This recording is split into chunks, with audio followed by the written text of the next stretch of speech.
Good day to you all. I just had a lot on my mind, but I'm trying to concretize what I'm thinking my thoughts are on a subject matter. I'm never going to sire a child. I have never sired a child, and I never will sire a child. So I'm a fatherless. I have a stepdaughter and a stepson, but none from my own blood. I think the best thing you can do in your whole life is to not bring somebody else here. I mean, it's like, well, my brother would say, "Oh, you're just depressed," or he'd say, "Well, you had a good childhood, didn't you? You've lived. We had a good time growing up. Why would you not want some other person to have a chance to like come into existence and like have a chance to like enjoy all of this life?" And I think the argument is pretty much self-explanatory at this point in that regard.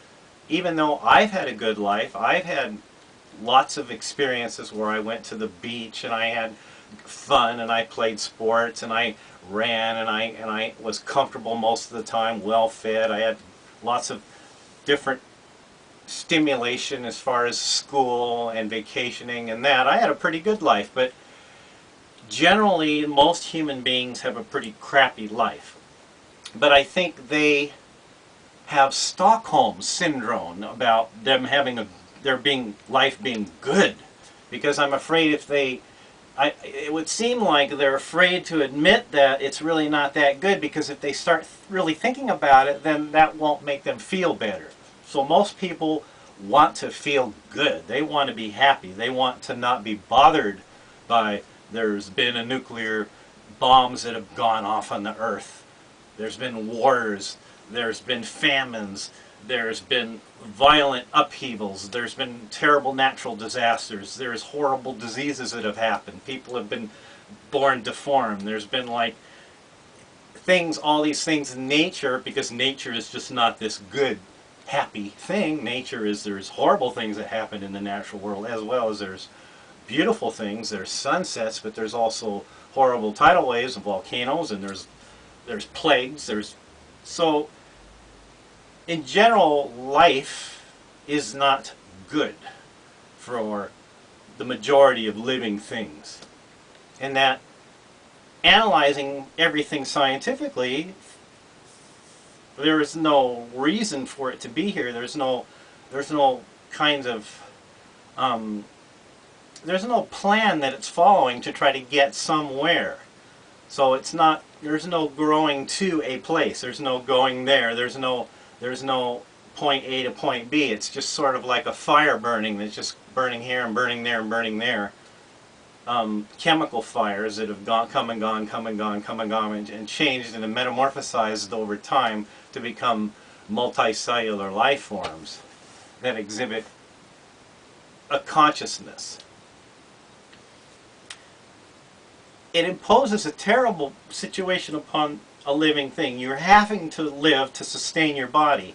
And not only that, your body requires all of this. It requires nutrient, it requires a habitation, it requires clothing, it requires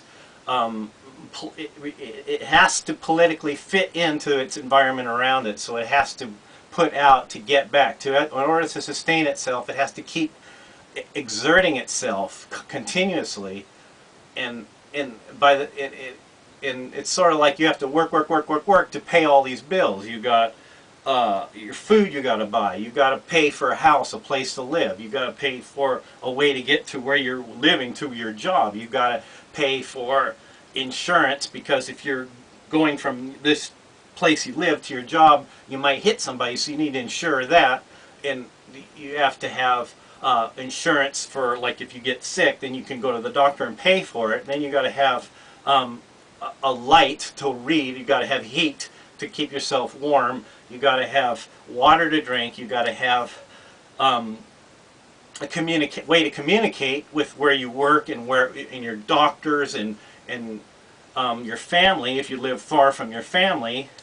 So there's all of these burdens that are put upon you as a person, as just an organism, to fit in, to live politically where you're at.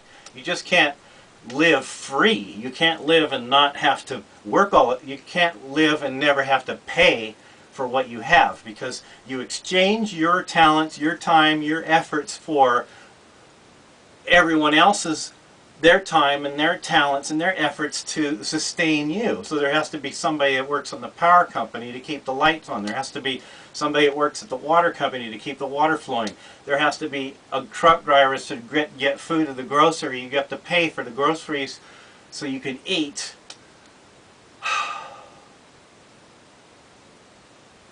And it's like when a woman feels within her body that she needs to cause another person to come into existence, she's not thinking of a person that's going to be a 20-year-old, a 30-year-old, a 40-year-old, a 50-year-old, a 60-year-old, an elderly person with all of these life's experiences that they themselves, that the person that they're wanting to bring into existence is going to have to deal with.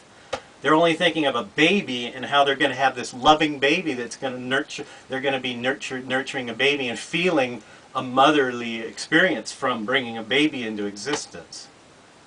Or they're like a guy that has his name that's concerned about passing on his name, or he's got some belief that his genes are superior genes, that he's going to leave his genes, that he has a family obligation to create a copy of himself. You know, it's sort of like, well, then there's going to be a whole independent person there that's going to have to live their life. So again, it's like you get back to that, the world, the way this world is, the best thing you can do is to not bring somebody else here.